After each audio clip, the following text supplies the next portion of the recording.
নমস্কার, আমি তনিমা। আমার পুরনো দিনের একটি নতুন গল্পে আপনাদের সবাইকে অনেক অনেক স্বাগত। এটা একটা আমার বাড়ির অতিথি।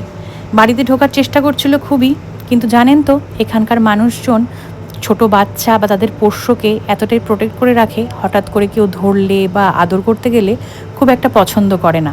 তাই জন্য সে বাড়ি ঢোকার চেষ্টা করলেও আমরা তাকে বাড়ি ঢোকাতে পারিনি। তবে পরে তার সাথে আমার বন্ধুত্ব কিন্তু খুবই হয়ে গিয়েছিল।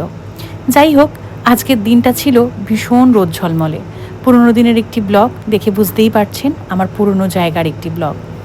কয়েকটা ভিডিও ক্লিপ থাকলেই যেন মনে হয় জুড়ে একসাথে করে একটা ভিডিও আপনাদের সাথে শেয়ার করি, আর তার সাথে সাথে আমারও একবার দেখা হয়ে যায়, ঘুরে আসা হয়ে যায় এইসব জায়গাগুলোতে। আপনাদের একটা কমেন্ট আমি বারবার পেয়েছি, তনিমা তুমি কেন চলে গেলে ইন্ডিয়াতে?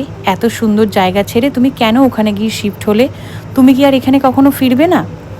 আসলে এসব কিছুই নয়। হ্যাঁ, আমি কিছুদিনের জন্য আমার পরিবারের সাথে এসে থাকতে চেয়েছি এই বিশেষ মুহূর্তটাতে। তবে শিফট আমি হইনি।